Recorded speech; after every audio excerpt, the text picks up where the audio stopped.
They said Dexter's story was over. They said the final season had buried him, not as a legend, but as a disappointment.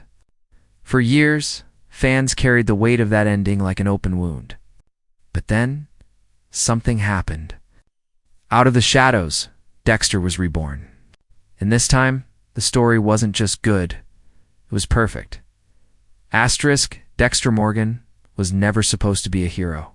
He was a blood spatter analyst by day and a killer by night. But the genius of the original series was how it invited us into his world, whispering in his voice, letting us feel his darkness as if it were our own secret. For 8 seasons, Dexter was more than a show, was a cultural obsession. It gave us one of television's most unforgettable anti-heroes, a man who lived by a code to only kill those who deserved it. That moral twist hooked millions of viewers because it blurred the line between justice and horror. At its peak, Dexter was untouchable. It was tense, it was witty, and it carried a strange charm that made us root for someone we knew we shouldn't. But then something broke. The deeper the seasons went, the further the story drifted away from what made it so compelling. By the time the original series finale aired in 2013, fans were left stunned, not by shock, but by disappointment. Dexter's ending was seen as one of the most unsatisfying conclusions in television history. The man who had built his life on rules and rituals suddenly felt written out of character. Instead of resolution, we got exile. Instead of catharsis, we got confusion. For years, fans and critics carried that frustration. Memes mocked it, interviews avoided it, and even the actors themselves admitted the ending hadn't lived up to the promise of the show. It was almost as if Dexter had become a cautionary tale, proof that even great series could stumble when it mattered most. But underneath the anger, there was something else. Longing. The fans didn't just want more Dexter, they wanted the right Dexter. They wanted a chance to feel the tension again, to face the darkness again, but most of all, they wanted closure. And that's where the brilliance of Dexter, New Blood often, called Dexter Resurrection, comes in. Because this wasn't just a sequel or a reboot. It was an act of redemption. It didn't erase the past, and it didn't pretend the old ending never happened. Instead, it picked up the broken pieces and dared to ask, what if Dexter's story still had something left to say? What if the ending we got wasn't really the ending at all, but just the start of something darker, colder, and far more meaningful? The setup itself signaled change. Gone were the palm trees of Miami. Gone was the constant sun and neon. In its place, a frozen small town wrapped in snow. From the very first frame, the setting told us this was not the same Dexter. The heat had been replaced by ice, and with it came a new tone. Quiet, isolated, suffocating. This wasn't a man hiding in plain sight anymore. This was a man living in exile, stripped of identity, trying desperately to keep his darkness locked away. The show immediately made a statement. Dexter's past wasn't erased, but it was haunting him. And no matter how far he ran, the truth would always follow, for fans who had carried the weight of that original finale. This new beginning was more than a revival. It was justice. It was the show looking at its own legacy, at the wound it left behind, and finally saying, "We owe you more," by giving Dexter a new chance. The writers weren't just telling another story, they were repairing a broken bond between character and audience. And that's why the resurrection felt so powerful. It wasn't about fan service, and it wasn't about nostalgia. It was about finishing what had been left undone, with honesty and with consequence. The brilliance of this approach is that it made us reflect on the journey as a whole. When you look back, the original Dexter was a story about control. It was about a man balancing his dark urges with a carefully constructed mask. But Dexter Resurrection redefined that story. It showed us the cost of living a life in shadows, the weight of guilt, and the truth that no mask can last forever. Suddenly, the messy finale of the original series didn't feel like a dead end. It felt like the necessary setup for something greater. And so, Dexter's legacy transformed. From a character who ended in disappointment, he became a character resurrected for closure. From a show that had once been mocked, it became a show that dared to make things right. And as fans, We weren't just watching Dexter return, we were watching a promise finally being kept. Asterisk at its heart. Dexter Was never just about murder. It was about the conflict inside every human being, the battle between who we are on the surface and what we hide in the dark. That's why the resurrection of Dexter wasn't just a continuation of his story. It was a rebirth of the show's original theme, duality. In Miami, Dexter thrived in chaos. Bright beaches, loud nightlife, constant temptation, it was the perfect mask. The sun gave him cover, the city gave him victims, and the endless distractions let him slip unnoticed through the cracks. But when Dexter returned, that entire world was stripped away. Instead of warmth, we are met with endless cold. Instead of vibrant noise, there's silence and snow. The landscape itself became a reflection of Dexter's soul, frozen. Isolated, trying to bury something too dangerous to let thaw. This shift wasn't just visual. It was thematic. In Miami, Dexter's duality felt like a balancing act, a man living in two worlds, managing them with skill. In Iron Lake, that balance is gone. There is only pressure. Every day, every conversation, every fake smile is an unbearable weight because Dexter isn't just hiding from others anymore, he's hiding from himself. And the ice, the snow, the constant chill is nature's reminder. You cannot escape your own shadow. The theme of duality evolves in another way, too, through fatherhood. In the past, Dexter was guided by Harry's code, a strict rulebook that gave him purpose. But Harry was gone, and in his place comes Harrison, Dexter's son. Suddenly, Dexter isn't just living with his darkness, he's confronted by the terrifying possibility that his son might inherit it. It's no longer about balancing two sides of himself. It's about whether that darkness can ever be broken, or if it will keep passing from father to son like a curse. This is where the word resurrection gains its deepest meaning. It's not just Dexter's story being brought back, it's his sins, his choices, his legacy, all rising from the grave to haunt him. Every kill, every lie, every broken relationship, none of it stayed buried. The show makes it clear, the past always claws its way back. And thematically, that's why Dexter Resurrection works. It isn't a story about escape. It's a story about consequences. Notice how the town of Iron Lake plays into this. It's small, it's tight-knit, it's suffocating. In Miami, Dexter could disappear into the crowd. Here he is always seen, always known, even if under a false name. The environment itself is a trap, a stage that demands truth. Thematically, it strips him of excuses. He can't hide behind Miami's chaos anymore. He must face himself. But perhaps the boldest theme is how the show confronts morality head-on. For years, audiences justified Dexter's killings because of the code. He was removing monsters, right? He was cleaning up what the law couldn't. That gray area made him likable. But in Dexter Resurrection, the code begins to collapse. We see the cracks.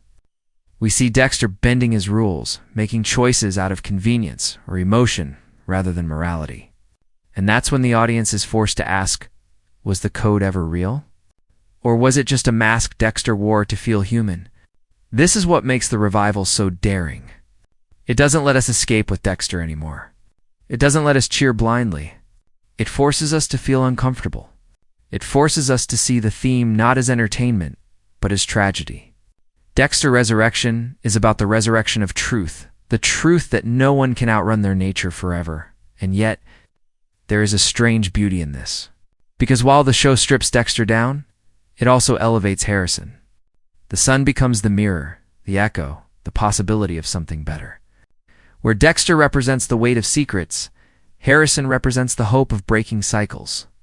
And that's why the thematic resurrection isn't just dark, it's bittersweet. Through Harrison, the story dares to suggest that maybe the darkness doesn't have to win. Maybe redemption isn't found in denying who you are, but in choosing who you'll become. In the end, Dexter Resurrection isn't about bringing back a killer we missed. It's about resurrecting the ideas that made the show unforgettable in the first place. The battle between masks and monsters, between love and violence, between inheritance and choice. It's about the eternal question that haunted Dexter from the beginning. Am I a good man who does bad things? Or a bad man pretending to be good? And for the first time, the show answers not with words, but with consequence. Asterisk, Dexter Morgan has always been a paradox. A man who kills with precision, yet lives with restraint. A father, a brother, a lover, and at the same time, a predator hiding in plain sight. But in Dexter Resurrection, that paradox is no longer a clever disguise. It becomes the story itself. For the first time, Dexter's mask doesn't just slip, it shatters. In the original series, Dexter was a man in control. Even in his weakest moments, he clung to the code, to Harry's voice, to the belief that his darkness could be disciplined into order. That control made him fascinating, almost enviable. He was calm where others panicked, calculating where others faltered. But in Resurrection, we see a different Dexter, vulnerable, fractured, and deeply human. The most striking evolution lies in his role as a father.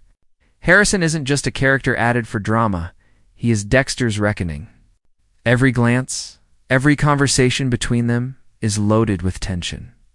Because Dexter sees himself reflected in Harrison's eyes. The fear is no longer about being caught by the police. The fear is about being caught by his own blood. For years, Dexter justified his life with the idea that his darkness was manageable, containable. But Harrison threatens that illusion. He is proof that darkness can't be contained, that spreads. It echoes, it inherits, and that's where Dexter changes most. He is forced to confront the one thing he never allowed himself to feel: guilt. The old Dexter rationalized his actions. He killed because the world needed him to. He lied because it was necessary. He hurt people because he couldn't help it. But now, standing in front of his son, those excuses collapse. Guilt floods in. Every victim, every cover-up, every choice suddenly, it isn't just his burden. It's Harrison's inheritance. This evolution isn't about Dexter becoming softer or more sympathetic. It's about him finally facing the truth that he can't control the story anymore. For once, Dexter is not the hunter pulling the strings. He's the hunted by his past, by his son, and by the inevitability of consequence. That shift makes Resurrection more than a continuation. It makes it a transformation. Look at how his relationships evolve. With Deborah gone, Dexter loses the last voice that kept him tethered to morality. In her place, Harrison becomes the new voice. But this time, it's not a voice of guidance. It's a voice of judgment. Harrison doesn't worship his father. He questions him. He doubts him. He exposes the cracks that Dexter worked so hard to hide. And in that questioning, Dexter begins to unravel. There is also a poetic contrast here. Harry, Dexter's adoptive father, gave him the coach rules to survive. Harrison, Dexter's biological son, destroys the code, exposing it as nothing more than self-deception. It's like the cycle of fatherhood has come full circle. The first father gave Dexter permission to kill. The second son forces him to see the cost of that killing. That's not just evolution, it's tragedy written in bloodlines, but the show doesn't stop there. It takes Dexter beyond guilt and into something he never experienced before: acceptance. For the first time, Dexter doesn't fight the truth of who he is. He doesn't spin lies to protect himself. He sees in Harrison the possibility of breaking the cycle not by continuing to live, but by letting go. This acceptance is the most shocking evolution of all. Because Dexter's entire existence was built on survival, on never getting caught, on always staying one step ahead. Yet here, he chooses to stop running. He chooses to face the end. That decision transforms the character from a clever anti-hero into something greater, or a tragic figure. A man who could only find redemption through destruction. It's Shakespearean in Scala Macbeth, or a Hamlet for modern television. A killer who could control everything except the weight of his own soul. This is why Dexter Resurrection feels perfect. Because it dares to take a character we thought we knew and let him evolve not into a better version of himself, but into the truest version. It doesn't glorify him. It doesn't absolve him. It exposes him. It allows us to love him and mourn him all at once. And in that evolution, Dexter becomes more human than he ever was before. Asterisk Dexter. Resurrection doesn't rush to impress you. It doesn't come back loud, fast, or desperate to grab attention like so many failed reboots. Instead, it chooses silence, stillness, restraint, and that is exactly why it works. The pacing of this revival mirrors Dexter himself, controlled on the surface. But with something violent pulsing underneath, in the early episodes we feel the rhythm of a quiet life. Long takes of Dexter's routine. The snow, the stillness of Iron Lake. The slow build of his fake identity as Jim Lindsay. On the surface, it almost feels boring until you realize that's the point. The show forces the audience into Dexter's cage, reliving his exile, his tension, his desperate attempt to stay frozen. Every moment of stillness is a reminder of what's being suppressed, and in that silence, the pressure builds then. When Dexter finally kills again, the pacing changes like a heart skipping a beat. After years of control, the monster slips, and the audience feels the rush of old Dexter Sutton, sharp, dangerous. But notice how the show doesn't let that momentum carry on endlessly. Instead of turning into a spree, it pulls back again. Slow burn, rebuild tension, let the weight of the act sink in. This push and pull pacing is brilliant because it mirrors the very code Dexter lives by. Control, release, control again. Another reason the pacing feels so perfect is because it avoids what so many revivals do wrong. Fan service whiplash. The writers don't just throw in familiar faces or references to make us cheer. They take their time. Deborah returns not as a cheap cameo, but as a haunting presence in Dexter's mind, woven into the story with purpose. Harrison doesn't show up as a quick twist. His arrival is teased, built, layered with dread and anticipation. The pacing respects the weight of these characters. It's giving them room to breathe and transform the story rather than just decorate it. The structure also leans heavily on symmetry. Think about it. The original Dexter often opened episodes with his iconic morning routine. Clean and calculated, set against the chaos of murder. Resurrection mirrors that, but slower, colder, heavier. The repetition makes the audience feel both nostalgia and unease. It's familiar, but it's different. And that difference tells us immediately, this isn't the Dexter we left behind. This is Dexter stripped of comfort. And then there's the finale. Structurally, it's a masterstroke, because the show doesn't give in to the temptation of spectacle. Many reboots end with explosions, twists, or dramatic cliffhangers to set up more seasons. Resurrection doesn't. It builds like a slow, tightening knot, every episode pulling us closer to the inevitable. The rhythm is suffocating, deliberate, and by the time the final confrontation between Dexter and Harrison arrives, it doesn't feel like a surprise. It feels like destiny. The pacing made sure of that. There's also a deeper brilliance here, the way the structure forces the audience to sit with morality. In the original series, Dexter's voiceover guided us, explained away his choices, softened the blow of his actions. But in Resurrection, that inner narration is quieter, more fragmented. The pacing gives us longer silences, longer stares, moments of unease where Dexter's voice doesn't tell us what to think. Instead, we're left to wrestle with it ourselves. That shift in storytelling rhythm transforms the viewing experience. We aren't just following Dexter, we're judging him. Even the side plots follow this design. The police chief, the townspeople, Harrison's new friendships, they don't explode into action right away. They simmer. They tighten. They overlap until all the threads weave into one inevitable unraveling. It's like the writers built the season as a noose. Each subplot is another knot, and by the time it tightens, Dexter has nowhere to run. The unique pacing also solves the biggest problem of the original series, the dragged-out storytelling. Dexter's later seasons often felt stretched, filled with filler episodes that drained momentum. Resurrection does the opposite. It's tight, lean, and unafraid to let silence do the work. 10 episodes. No fat, no wandering. Every scene builds toward the ending.